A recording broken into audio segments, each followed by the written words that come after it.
नमस्कार दर्शकों, स्वागत है आपका रैंकर्स न्यूज में। मैं आपके साथ हिमानी दत्त और आज के विषय की खास चर्चा के लिए हमारे साथ मौजूद है नगर निगम हरिद्वार के पूर्व मेयर मनोज गर्ग जी। तो सर, सबसे पहले तो आपका बहुत बहुत स्वागत है हमारे कार्यक्रम में। राजनीतिक चर्चा हम बाद में करेंगे, लेकिन उससे पहले सामाजिक कार्यों की हम बात करते हैं। कोरोना काल में हरिद्वार शहर के अंदर एक टीम बढ़ चढ़कर हरिद्वार की जो जनता है उनकी सेवा और सहायता के लिए आगे आई, जिसका नाम है टीम जीवन, जो कि आप ही के संरक्षण में चलाई जा रही है। तो उसकी कार्यशैली के बारे में हमें बताएं।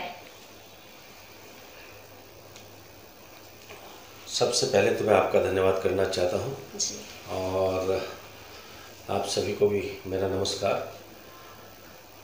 निश्चित रूप से कुछ काम ऐसे होते हैं जो अचानक करने के लिए मिल जाते हैं, तो ऐसा ही एक सेवा का कार्य कुछ लोगों के माध्यम से शुरू हुआ था, जिसको टीम जीवन का नाम दिया गया। और निश्चित रूप से वो जो एक समय था, कोरोना का एक बहुत विकराल रूप पूरे देश के सामने था, उसमें उत्तराखंड प्रदेश में हरिद्वार जिला भी था। तो निश्चित रूप से उन सभी कार्यकर्ताओं को मैं नमन करना चाहता हूं, जो लगातार तब से अब तक वो जनता की सेवार्थ उस टीम जीवन के माध्यम से कार्य को कर रहे हैं। चाहे उस समय बेड की उपलब्धता हो, ऑक्सीजन की उपलब्धता हो, तरह तरह की उस समय की प्रॉब्लम थी, उनका समाधान। और खाली टीम जीवन ही नहीं, अनेक टीमों ने, अनेक ऐसे सामाजिक संस्थाओं ने आपस में मिलकर कंधे से कंधा मिलाकर उस समय एक सबसे बड़ा उद्देश्य था, सिर्फ और सिर्फ जो सामने पीड़ित है उसका हम कैसे आराम दिला सकते हैं। तो निश्चित रूप से हरिद्वार के उन तमाम सभी संगठनों को मैं नमन करना चाहता हूं, जिन्होंने एक दूसरे के साथ मिलकर सेवा के कार्य किए। और वर्तमान में भी टीम जीवन वैक्सीनेशन का कार्य कर रही है।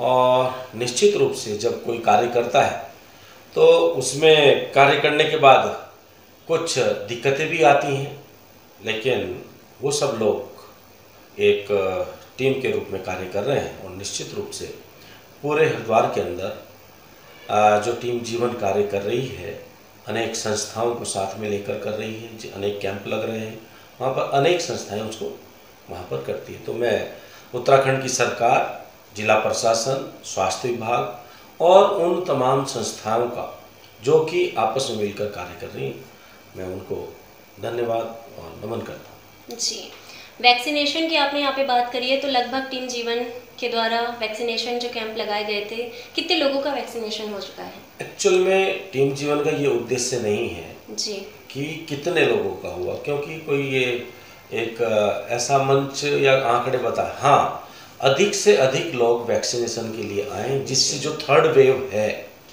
उस वेव को हम उन व्यक्तियों को जो हमारे परिवार के हैं, पूरा शहर है, पूरा जिला है, पूरा प्रदेश है, वो वैक्सीनेशन करा लेंगे, उनका वैक्सीनेशन कंप्लीट हो जाएगा, तो निश्चित रूप से जो एक प्रतिरोधक क्षमता है वो हमारे अंदर डेवलप होगी और हम थर्ड वेव से बच सकते हैं।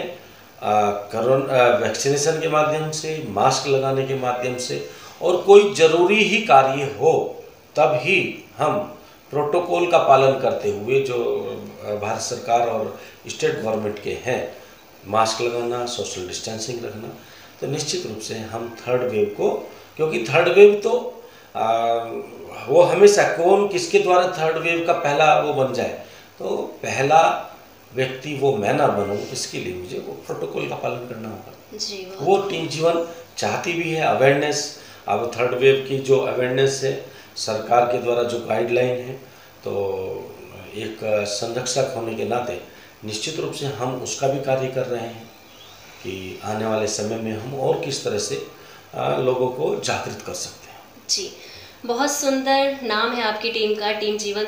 तो क्या सोचकर, क्या विचार करके आपने ये नाम रखा था? एक्चुअल में मैंने कहा ना, कुछ चीज़ें परमात्मा अचानक, रात का समय था, बेटा मेरा अनमोल गर्ग चार्टेड अकाउंटेंट और मैं दोनों, और उसका एक मित्र जो भी उनके पार्टनर, बिजनेस पार्टनर हैं, अमन अरोड़ा, जी। हम तीनों लोग कोरोना पीड़ित हुए। तो रात्रि के समय पूरा शहर त्राही त्राही हो रहा था। तो बेटे ने कहा कि कुछ पापा करना चाहिए, हम कैसे सेवा कर सकते हैं। तो मैंने कहा ऐसे टाइम पे फिजिकली तो जाना संभव नहीं। तो बेटे ने एक आइडिया दिया, क्यों ना हम कोई एक ऐसा ग्रुप बनाएं जिससे कि लोग उसमें अपनी समस्याएं दें, और आपके पास अनुभव है, उस अनुभव से जो आपके राजनीतिक संबंध हैं, चाहे वो हॉस्पिटल्स में हो या अधिकारियों में हो, तो उनकी जो उन संबंध और उन अनुभव का लाभ जनता को पहुंच सकता है। तो रात का करीब 12 बजे का समय था। तो मेरे जो सहयोगी हैं, मेरे जो काफ़ी वर्षों से साथ में आयुष राही, उन्होंने एक वो ग्रुप का निर्माण किया। तो सोने से पहले मैंने एक मैसेज किया, नामकरण उसका नहीं हो पा रहा था, क्या नाम रखें। तो मैंने कहा कि टीम जीवन कैसा रहेगा। तो सबने कहा ओके। सुबह टीम जीवन वो काम कर रही थी। और निश्चित रूप से जैसा सवाल आज आपने किया कि ये टीम जीवन क्या है, ऐसे मेरे से पूछा किसी ने, और मुझे आश्चर्य है, क्योंकि मैं कहीं ना कहीं उस रूप से भी कि मैं सत्संग भी जाता हूँ, वहाँ पर एक स्पिरिचुअलिटी जो मेरे अंदर मेरे गुरुदेव के द्वारा डाली जाती है, उसका ये प्रभाव हो सकता है। तो अचानक ही निकला, तो टीम तो ये हमारा शरीर है, जीवन हमारे प्राण है, जो हम श्वास लेते हैं ये जीवन है हमारा, और टीम हमारा शरीर है। क्योंकि अगर ये हाथ, ये नाक, ये आँख, ये पैर, ये सारी टीम ही तो है, तो शरीर क्या है? शरीर एक टीम है। और जीवन क्या है? अगर प्राण हम आसानी से लेते तो जीवन है। तो उन प्राणों की रक्षा के लिए अपने शरीर को, उन जो हमारी पुरानी सनातन संस्कृति थी, जो खान पीन था, जो रहन सहन था, जो बातचीत थी, तो हम उसमें कहीं ना कहीं पॉलिश हुए हैं, प्रदूषित हुए हैं, और उस प्रदूषण को दूर करने के लिए आध्यात्म जरूरी है। इसलिए आध्यात्म एक ऐसी चीज है जो आपके शरीर को ठीक रख सकता है ना। वो आध्यात्म एक ऐसी चीज है जो क्राइम को भी कम कर सकता है। आध्यात्म एक ऐसी चीज है जो नशे को भी दूर कर सकता है। नशा, वो कई तरह के नशे हैं। तो निश्चित रूप से ये जो टीम बनी है, इसका मुझे भी नहीं पता था, और जो एक्सप्लेन भी जो हुआ है, तो वाकई मेरे को भी एक आश्चर्य लगा। वाकई इस शरीर के प्रत्येक अंग को स्वस्थ रखना, और जिससे कि जीवन चलेगा, यही टीम जीवन। जी, बहुत सराहनीय कार्य आप कर रहे हैं, और कोरोना काल में भी आपने किया है। जैसा कि कहा आपने, टीम जीवन, कहीं ना कहीं आप लोग अपनी छोटी बड़ी कोशिशों से लोगों को जीवन दे ही रहे थे। तो देखिए, जीवन तो परमात्मा देता है, और उस समय भी बहुत से लोगों ने कहा आप भगवान, मैंने कहा नहीं, हाँ आपने भगवान को पुकारा है, हमारे जैसे अनेक लोगों के माध्यम से परमात्मा आप तक वो सुविधाएं भेज रहा है, इसलिए धन्यवाद करना है तो भगवान का करो। क्योंकि हम लोग भी उसी भगवान से प्रार्थना करते हैं कि हे भगवान मेरे लिए ऐसा कर, ये सबके लिए अच्छा कर। तो ये परमात्मा करने वाला है। जी, अब राजनीतिक मुद्दे पर मैं आती हूँ। आप पूर्व मेयर रह चुके हैं नगर निगम हरिद्वार के, तो 2022 विधानसभा चुनावी दंगल में क्या आप दोबारा से उतरने को तैयार है? देखिए, मैं भारतीय जनता पार्टी का एक अनुशासित कार्यकर्ता हूँ जी, और मुझे गर्व है कि भारतीय जनता पार्टी ने मुझे सेवा करने का मौका दिया और मुझे टिकट दिया मेयर का। एक बहुत, हरिद्वार का मेयर होना इसलिए बड़ी बात नहीं कि मेयर, लेकिन हरिद्वार जैसी धार्मिक नगरी की सेवा करने का अवसर मिलना, माँ गंगा के चरणों में बैठने का अवसर मिलना, ये मेरे लिए क्या, मेरे अनेक जो पुरखे रहे उनके आशीर्वाद का ही प्रताप रहा होगा जो मुझे इतनी बड़ी सेवा मिली। और निश्चित रूप से हरिद्वार ज़िले में रहते हुए, हरिद्वार ज़िले में ही मेरा गांव है, इमली खेड़ा गांव है, वहाँ का मैं रहने वाला हूँ। और तो मुझे लगता है कि मैं जिस मिट्टी में पैदा हुआ हूँ, जिस गांव में मैं जन्म लिया है, एक बार उस गांव की भी सेवा करने का मुझे अवसर मिले जो हरिद्वार ज़िले में ही है।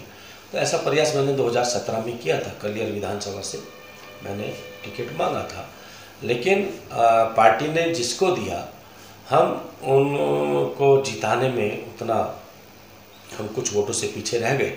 लेकिन पार्टी जो भी निर्णय लेगी, अगर वो चुनाव लड़ाना चाहेगी तो निश्चित रूप से जहाँ से वो चुनाव लड़ाएगी मैं वहाँ से चुनाव लड़ूंगा। और अगर जो चुनाव लड़ेंगे उनको मुझे जिस भी, चाहे बूथ की दें, चाहे वो क्षेत्र की दें, या किसी भी एरिया विधानसभा की दें या पूरे जिले की दें, तो जितनी जिम्मेदारी देगी पार्टी, मैं उसको निर्वहन करूँगा। जी, एक जनप्रतिनिधि होने के नाते ऐसे क्या मुख्य उद्देश्य रहेंगे जिनको लेकर आप चुनावी मैदान में उतरेंगे और जीत हासिल करने के बाद उन्हें पूरा करेंगे? देखिए, कोई भी व्यक्ति होता है बाल्यावस्था से उसके कहीं ना कहीं कुछ चीज़ें प्रेरित करती हैं। जी। तो बाल्यावस्था से ही एक प्रेरणा रही है कि कुछ ना कुछ समाज की सेवा के लिए, जनहितार्थ हमें कुछ कार्य करना चाहिए। संस्कार भी परिवार के ऐसे रहे हैं, हमारे पिताजी बहुत धार्मिक प्रवृत्ति के रहे हैं, और आगे मित्र मंडली भी हमारी सभी बहुत सेवा भाव में रही है। तो निश्चित रूप से आज हम उत्तराखंड, ये भी एक सौभाग्य की बात है, उत्तर प्रदेश के साथ साथ उत्तराखंड में हमारे को रहने का अवसर मिला, और आज उत्तराखंड प्रदेश देवभूमि कहलाता है। तो सबसे पहला तो यही है कि कभी अगर विधायक बना तो निश्चित रूप से सबसे पहले जो देवभूमि है और देवताओं का वास इस धरा पर है, हम उनके लिए क्योंकि मैंने सुना है कि अनेक ऋषि मुनियों ने यहाँ पर तपस्या की है, पढ़ा भी है, और कहीं ना कहीं अब वो एक जो उनको एक शांति चाहिए थी, वो कहीं ना कहीं आगे खिसके उन्होंने अपने अपने स्थान आगे बदले हैं।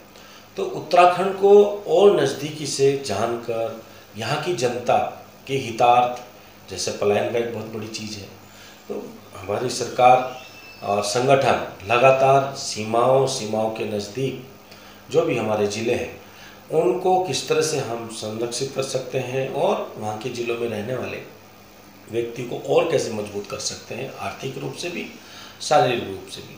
तो बहुत सारी ऐसी योजनाएं हैं, और मैं तो कहता हूँ आध्यात्म ही एक ऐसी ताकत है जो राजनीति को भी सही कर सकती है और वो सामाजिकता को भी बहुत सही। शिक्षा और चिकित्सा दो ऐसे मुद्दे हैं जिनको मैं चाहता हूँ कि, और हमारे प्रधानमंत्री जी भी उस पर बहुत ज़्यादा ध्यान दे रहे हैं।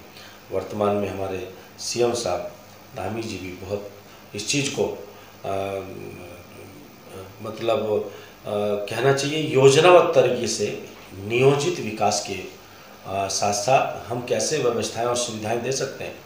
तो ये मेरा मानना है, शिक्षा और चिकित्सा जितनी कम पैसे खर्च करके मिलेगी उतना हम भ्रष्टाचार से अपने क्षेत्र को बचा सकते हैं, क्योंकि जब इन दो चीज़ों में अधिक पैसा खर्च होता है तो निश्चित रूप से हमें कुछ ना कुछ अधिक संग्रह करने की हमारी प्रवृत्ति होती है। तो हमारे जो सनातन धर्म और जो हमारा संस्कार और जो हमारी संस्कृति है, हमें जरूर संस्कृति की रक्षा के लिए जो शिक्षा है, शिक्षा कौन सी होनी चाहिए? शिक्षा खाली व्यावसायिक ही शिक्षा ना हो, स्पिरिचुअल शिक्षा भी हमें मिलनी चाहिए। जैसे मैंने कहा, पर्यावरण, ना कहने के लिए एक पर्यावरण शब्द हो सकता है, लेकिन बाहर का प्रदूषण और अंदर का, ये दोनों वर्तमान मनुष्य के अंदर विद्यमान है। सिर्फ और सिर्फ व्यक्ति अपने लिए ही सोच रहा है, वो धन का जो संग्रह है वो अपने लिए ही खर्च कर रहा है। ऐसा पहले समय में नहीं था। लोग धर्मशालाएं भी बनाते थे, हॉस्पिटल भी बनाते थे, विद्यालय बनाते थे। अब तीनों चीज़ों में कॉमर्शलाइजेशन हो चुका है। अब अगर कोई निःशुल्क भी होता है तो वहाँ पर फिर कुछ दिनों के बाद व्यवस्थाएं नहीं रहती। क्यों ना सरकार इन सब चीज़ों को निश्चित रूप से उस पर ध्यान भी दे रही है। हम अधिकतर फ्री की चीज़ों की तरफ हम राजनीतिक लोग आकर्षित करते हैं। हम कहते हैं कोई फ्री की चीज़ लेने वाला ही ना हो ना, अगर कोई देने वाला लेने वाला ना हो। तो ये बहुत सारी चीज़ें हैं जो नीतिगत फैसले हैं, तो वो तो वहाँ विधानसभा में बैठ के तय होंगे। अब सार्वजनिक रूप से आज मैं इस कमरे में कोई नीतिगत बात करूँ तो उस समय और जो वो टीम बैठती है जहाँ पर नीतिगत फैसले होते हैं, और देखो विचार का ही सारा प्रभाव होता है। हमारे विचार अगर हमारी संस्कृति और संस्कारों सहित होंगे तो निश्चित रूप से हम अपने साथ साथ समाज का, अपने प्रदेश का और अपने देश का भला कर सकते हैं। जी, पूर्व मेयर आप रह चुके हैं हरिद्वार के, और आप भली बात ही समझते हैं कि कितनी जिम्मेदारियां एक मेयर पर होती है, या फिर जो जनता है वो उनसे कितने कार्यों की उम्मीद लगाती है। तो वर्तमान में जो हरिद्वार महापौर है, आपको क्या लगता है कि कितने अच्छे कार्य उन्होंने किए अपने कार्यकाल में, या फिर क्या कमियां रह गई है? अब देखिए, हाँ, अब सबसे पहले तो वो अपनी द्वारा की गई उपलब्धियां या अपने द्वारा किए गए कार्य, वो बताए एक बहुत सरल स्वभाव की महिला हैं जी। जो वर्तमान में मेयर हैं। तो मैं समझता हूँ जो नगर निगम का कार्य है वो एंडलेस है, कभी भी पूरा नहीं हो सकता। आज जैसे घर में, मैंने इसको अपने टाइम में ये संज्ञा दी थी, जैसे परिवार की गृहिणी होती है जो घर को संभालती है, सेम स्थिति नगर निगम की होती है। वो कितना भी सुंदर घर को कर लें, बच्चे आते फिर वो उलट पुलट कर देते हैं। तो निरंतर कार्य है ये, और एक दिन अगर अच्छा कर लिया, अगले रोज किचन आपकी गंदी है तो फिर डांट पड़नी है। तो इसलिए क्वेश्चन मार्क हमेशा नगर निगम पर रहता है। लेकिन मुझे लगता है कार्य तो हर आदमी को अपनी अपनी समीक्षा करनी चाहिए। मुझे 5 साल का कार्य मिलता और तो निश्चित रूप से जो मेरे पिछले 5 साल का कार्यकाल था उससे बेहतर कार्य देखने को मिलता। तो मैं तो तुलना अपने आप से ही करता हूँ, क्योंकि हर व्यक्ति अपने आप से तो अच्छा करता है। वर्तमान के मेयर का क्या उनका हो सकता है उनको सेटिस्फैक्शन हो, और क्योंकि विपक्ष पार्टी होने के नाते में अगर कुछ तारीफ की हो तो मुझे तो करने में, अगर तारीफ के योग्य कोई कार्य किया हुआ हो तो मुझे तारीफ करने में भी कोई इसमें परहेज नहीं है जी। और करनी भी चाहिए। विपक्ष और ये सब द्विपक्षीय पार्टियां रहती हैं, लेकिन मैं अगर अपने कार्यकाल की बात करूं तो निश्चित रूप से जो मेरा पिछले 5 साल का कार्यकाल रहा था और अगले 5 साल में मुझे कार्य करने को मिलता तो मैं उससे बेहतर कार्य करता। और जो वर्तमान में मेयर हैं वो जो कार्य कर रही हैं तो मुझे लगता है वो जनता समीक्षा करती रहती है। मुझे बहुत ज़्यादा कहने से, क्योंकि मैं जो भी कहूँगा ना तो उसको यही कहा जाएगा कि हाँ मैं विपक्षी पार्टी का हूँ, इसलिए तो उन्हीं की पार्टी के लोगों से भी अगर पूछेंगे तो वो समीक्षा कर देंगे जी। भाजपा पार्टी से आप आते हैं तो आपको क्या लगता है कि हरिद्वार या उत्तराखंड के अंदर कितना भाजपा पार्टी ने विकास किया है?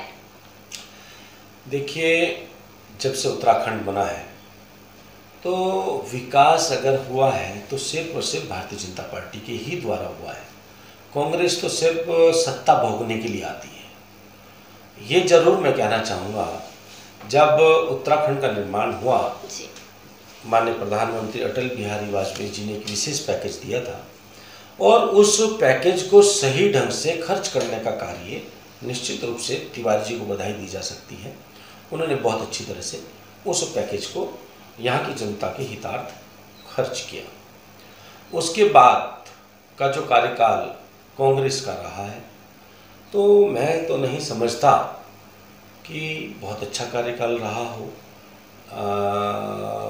और विकास का कोई ऐसी चीज़ वो बता दे कि ऐसा किया हो। तो जहाँ तक विषय है विकास का, वो भारतीय जनता पार्टी ने ही उत्तराखंड के अंदर किया और आगे भी भारतीय जनता पार्टी विकास का कार्य करती रहेगी। आज आपने देखा माननीय नरेंद्र मोदी जी का भी विशेष लगाव उत्तराखंड के साथ रहा है जी। अटल बिहारी वाजपेयी जी का विशेष लगाव उत्तराखंड के साथ रहा है। लेकिन कांग्रेस तो सत्ता भोगने के लिए आती है और इससे ज़्यादा उनका आगे की कोई मुझे सोच नज़र नहीं आती जी। अब एक आखिरी सवाल मैं आपसे करना चाहूँगी। एक नेता होकर आपने हमारे साथ चर्चा की, सामाजिक कार्यकर्ता होकर भी करी। अब एक आम नागरिक होने के नाते मैं आपसे पूछना चाहूँगी कि किस तरह की जो स्वास्थ्य व्यवस्था है वो हमारे हरिद्वार, उत्तराखंड या फिर देश की बात की जाए, बेहतर है या फिर इससे बेहतर हो सकती है? देखिए, स्वास्थ्य व्यवस्था जो वर्तमान की महामारी है, मैं मानता हूँ इसमें कितनी भी बढ़िया करेंगे जी। क्योंकि जो सेकंड वेव देखी है ना, तो वो उसमें व्यवस्था आप ये समझ लीजिए कि इसको कैसे एक्सप्लेन किया जा सकता है, क्योंकि महामारी एक शब्द ऐसा होता है जिसमें संख्या निर्धारित नहीं होती। हम कोई भी प्लानिंग करते हैं वो निर्धारित संख्या के आधार पर करते हैं। ऐसा कभी सोचा नहीं जाता कि पूरा देश एक साथ बीमार हो जाएगा, पूरा प्रदेश के प्रत्येक घर में एक बीमार हो जाएगा। अब ये तो आपदाएं हैं और आपदाओं की व्यवस्थाएं कितनी भी की जाएं वो संपूर्ण नहीं हो सकती, लेकिन फिर भी हमें जागरूक रहना चाहिए। उस बीमारी को आने से पहले हमें बचना चाहिए हॉस्पिटल तक ही ना जाए। लेकिन हाँ, इतना ज़रूर यहाँ के जो जिलाधिकारी हैं, मेरी सेकेंड वेव के टाइम में भी बात हुई थी, हमने प्लानिंग से बताया भी था उनको और उन्होंने उसको क्रियान्वित भी किया था कि इसको 3 कैटेगरी में रखा जाए। पहले जो होम आइसोलेशन, दूसरा ऑक्सीजन बेड और तीसरा होता है आईसीयू। तो सबसे ज़्यादा ज़रूरी था होम आइसोलेशन में ऑक्सीजन ही मिल जाए, जिससे कि ऑक्सीजन बेड के लिए हॉस्पिटल तक ना जाना पड़े, और अगर जाना भी पड़ जाए तो हॉस्पिटल में ऑक्सीजन बेड इतनी मात्रा में होने चाहिए कि जो हमें आईसीयू में जाना ही ना पड़े। लेकिन बीच में ऑक्सीजन बेड की उपलब्धता उतनी ना होने के कारण सीधे आईसीयू में गए, तो इसलिए डेथ रेट बढ़ा। तो थर्ड वेव में हम इस चीज़ का ज़रूर ध्यान रखें और मेरी इस विषय में अधिकारियों से वार्ता भी हुई है, मैंने अपने सुझाव उनको दिए हैं। और निश्चित रूप से सबसे पहला तो ज़रूरी है कि प्रत्येक नागरिक, एक सामान्य नागरिक होने के नाते मेरा भी जिम्मेदारी है कि जो भारत सरकार की और प्रदेश सरकार की जो गाइडलाइन है मैं उसका पालन करूं। मेरे को व्यवसाय के लिए जाना है तो अपने व्यवसाय में भी मैं जो आने वाले मेरे ग्राहक हैं तो उनको भी मैं पालन करने के लिए प्रेरित करूं। और क्योंकि ये जिम्मेदारी प्रत्येक व्यक्ति अपनी अपने आप ले, तो मैं समझता हूँ ना पुलिस फोर्स की ज़रूरत पड़ेगी, ना डॉक्टर की इतनी ज़रूरत पड़ेगी, ना उन संसाधनों की ज़रूरत पड़ेगी। लेकिन हम अपने कुछ फ़ायदे के लिए, कुछ मौज मस्ती के लिए, कुछ लापरवाही के कारण हम उन जो गाइडलाइन है उनका पालन नहीं करते हैं, जिसके कारण से हम घर को भी संक्रमित करते हैं और घर के साथ साथ उस कॉलोनी में रहने वाले लोगों को भी संक्रमित करते हैं। तो इसलिए मैं किसी को भी दोष नहीं देना चाह रहा हूँ। मैं ये सीख अपने लिए और अपने आप को दे रहा हूँ कि मैं मास्क का प्रयोग करूँ और एक सोशल डिस्टेंसिंग में रहूँ, और उन तमाम सभी लोगों को जो इस तरह की लापरवाही कर रहे हैं उनको अपने द्वारा, अपने एनजीओ के द्वारा, अपनी टीम जीवन के द्वारा और सरकार के माध्यम से जन जागरण करने का एक हमें मुहिम चलानी चाहिए। और मैं मीडिया के लोगों को भी कहना चाहता हूँ कि खबरों के साथ साथ कोई भी 1 घंटा, कोई भी 1-10 मिनट वो ज़रूर अपने चैनल के नाम के द्वारा सोशल वर्क जरूर करें, जिसमें ना राजनीति हो, ना सिर्फ और सिर्फ सोशलिटी हो। उसमें कोई राजनीति नहीं है, कोई वो नहीं, लेकिन हम क्या चाहते हैं, हम क्या करना चाहते हैं, वो ऐसे जब हम इन सब चीज़ों को करेंगे तो प्रत्येक नागरिक की जिम्मेदारी है कि वो अपनी और अपने समाज की, अपने नज़दीकियों की, अपने रिश्तेदारों की, अपने देश की रक्षा के लिए कार्य करें। जी, बहुत बहुत धन्यवाद और बहुत अच्छा लगा आज के विषयों पर आपके साथ चर्चा करके। और हम तो यही उम्मीद लगाते हैं कि भाजपा पार्टी आपको टिकट भी दे, क्योंकि बहुत ज़्यादा आवश्यकता है जनता को आपके जैसे जनप्रतिनिधि की। तो फिलहाल अब वक्त हो गया है कि हम दर्शकों से इजाज़त लें। तो दर्शकों, आज का कार्यक्रम हमारा आपको कैसा लगा कमेंट करके ज़रूर बताएं। फिलहाल इसी तरह के कार्यक्रम लेकर हम आपसे रूबरू होते रहेंगे। अभी मुझे दीजिए इजाज़त, नमस्कार।